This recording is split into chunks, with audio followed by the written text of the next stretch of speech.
Hello guys and welcome. So in this video I'm going to be summarizing the letter from the producer Live 57 for Final Fantasy XIV, which just finished airing. Today is the 6th of February 2020, and this video, I'm going to make it as quick as I can. So I'll save the full detail of the announcements for when I read the preliminary patch notes once they're out for 5.2. But now, simply, I'm just going to say what they announced during the live letter. So the live letter was streamed onto various platforms. I won't show my webcam during this so that you can just focus. You can pause the video if you want, if you absorb information, if I go too quickly. And it was watched by a lot of people, so there's definitely an increased interest in the game, which is great to see. So the first thing they did, they opened with the showing of the patch 5.2 trailer, which I will link in the description.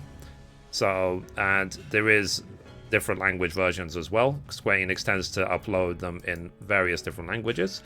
And then they announced that obviously we already know patch 5.2 is called Echoes of a Fallen Star. Okay, and then it started with Yoshi P and Koji Fox. Yoshi P being the Naoki Yoshida, who is the director and producer of the game, and Koji Fox, who is the lead community guy of the Japanese community. And they've confirmed that the game will be coming out on Tuesday, February 18th, 2020. So soon, basically, in the next couple of weeks. And here are all the links to watch the trailer, which I will, like I said, I will link all these in the description. And then they went through the trailer quickly again. So they showed more about it and so on. So that they just wanted to show it off and to talk about it. Then they were talking about waymarkers. So there was back and forth chatting for a good sort of 20-30 minutes about various things they've been working on.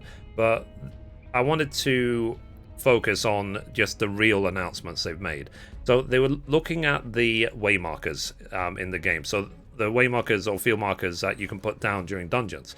Now, the issue that there was is that you have to place them down manually every single time the dungeon starts.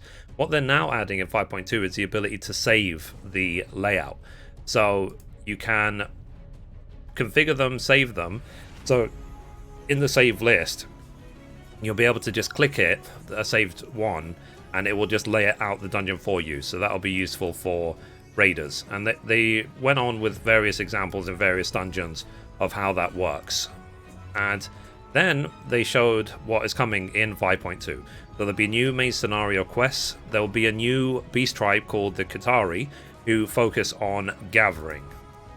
There will be a new Chronicles of a New Era quest called the Sorrow of Worlds, and a new quest series for upgradable equipment called Save the Queen, Blades of Gunhilda. And then there will be a new dungeon called Anna Nemesis Andiro.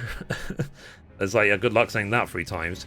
And there'll be also a new trial. So the trials are against primals, called the Cinder Drift. But as you can see at the bottom of the screen, they said that there's going to be another trial coming out in patch 5.25, which is a secret. They don't want to talk about it for now. And then they showed various screenshots of different areas in 5.2 and so on. And then they said there'll be a new raid called Eden's Verse and Eden's Verse Savage, which I'm assuming is the second raid of the Eden universe. And then they said that there'll be job adjustment, PvE and PvP. Like I said, I won't go through that. They didn't really speak about much anyway, but we'll know more detail once they release the preliminary patch notes. And then this was the interesting thing for me, being a crafter. They're escalating and patching and upgrading the Ishgardian Restoration project. So you'll be able to do gathering in Diadem. Diadem is a big raid area, which is maybe a sort of revitalized Diadem, because it's one of those features which I never even looked at back in Heavensward. They spoke about Kupo Fortune, that there'll be expert recipes, that there'll be a ranking systems. It says ranking will take place for 10 days, starting with the release of patch point 2.1, top ranked players will receive a special title. Okay, so the more you do, like, the better, basically.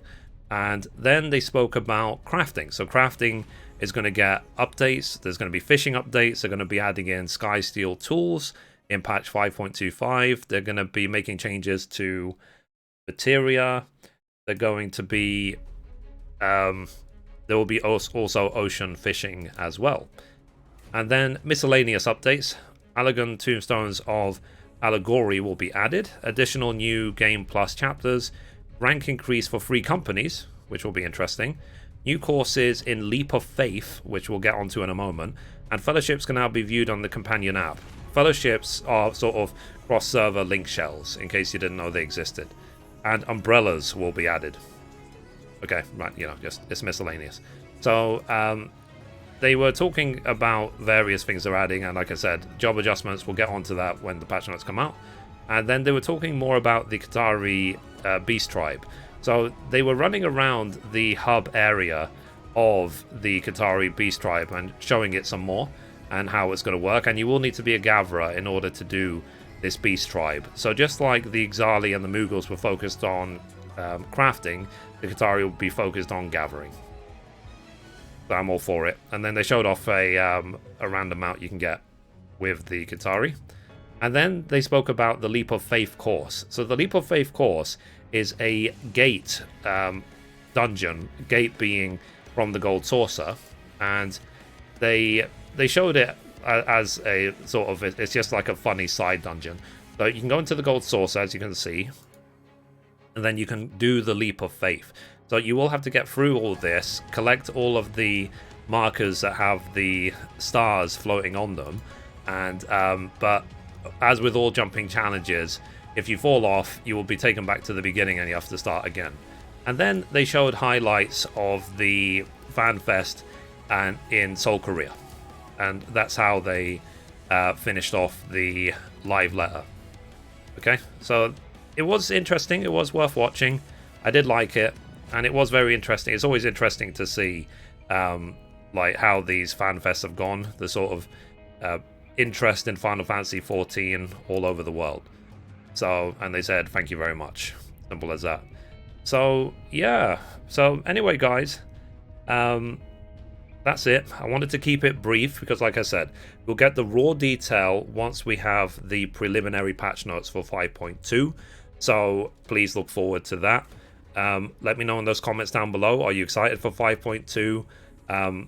And so on, and I will explore more deeply about the crafting and gathering. Like, I'm intending to do my 70 to 80 crafting and gathering series after 5.2, and it's a good thing I waited because everything's about to change again. So like I'm always, my patience is rewarded like many times. Okay guys, so I wanted to keep this as brief as possible. So anyway guys, that's it for this video. If you liked it, be sure to give it a thumbs up. You can watch a random video over there, you can watch the latest upload down there, or you can click down here to subscribe. Thank you guys, bye bye.